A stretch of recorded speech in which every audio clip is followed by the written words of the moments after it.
चंद्रमा मनसो जातः चक्षुर्सूर्यो अजायत मुखादिवायुरजायत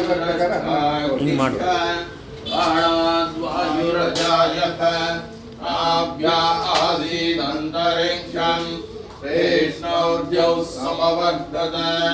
अद्यां भूमिर्विदुश्रोत्रात् तथा लोकागम् अकल्पयन् वेदाहमेधं पुरुषं महान्तम् आदित्यवर्णं तमसस्तु पारे सर्वाणि रूपाणि विचित्य धीरः अमानि कृत्वा अभिवदन्यदास्ते ताता पुरस्ताद्यमुदा जहार चक्रप्रविद्वान् प्रणितस्ततस्रः तमेवं विद्वानमृत इह भवति नान्यः पन्था अयनाय विद्यते यज्ञेन यज्ञमयजं तदेवाः तानि धर्माणि प्रथमान्यासन् देहनाकं महिमानः सचन्ते यत्र पूर्वे साध्या सन्ति देवाः अर्थैः सम्भूतपृथिव्यैरसाश्च विश्वकर्मणः समवर्ततादि तस्य त्वष्टा विदधद्रूपमेति तत्पुरुषस्य विश्वमाधानमुद्रेः वेदाहमेधं पुरुषं महान्तम् आदित्यवर्णं तमसः परस्तात् तमेवं विद्वानमृत इह भवति नान्यः पन्था अयनाय विद्यते यज्ञेन यज्ञमयदन्तदेवाः तानि धर्माणि प्रथमान्यासन् देहनाकं महिमानः सचन्ते यत्र पूर्वे साध्या सन्ति देवाः अर्थैः सम्भूतं पृथिव्यैरसाश्च विश्वकर्मणः समवर्ततादि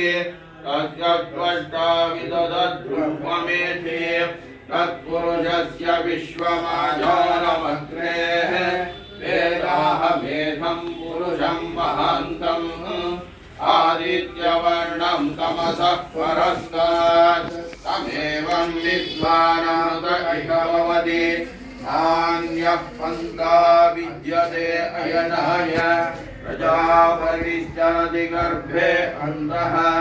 अजायमानो बहुधा विजायते तस्य धीराः परिजानन्ति योनिः मरीचीनां वदमिच्छन्ति वेदसः यो देवेभ्यः आदपते यो देवानां पुरोहितः पूर्वो यो देवेभ्यो जातः नमो रुचायं ब्राह्मणे रुचं ब्राह्मं जनयन्तः देवा अग्रे तदब्रवन् यस्मैमं ब्राह्मणो विद्यात् तस्य देवा असन्वशे श्रीश्चते लक्ष्मीश्च पत्न्योः अहोरात्रे पार्श्वे नक्षत्राणि रोक्ष्मिणौ यासम्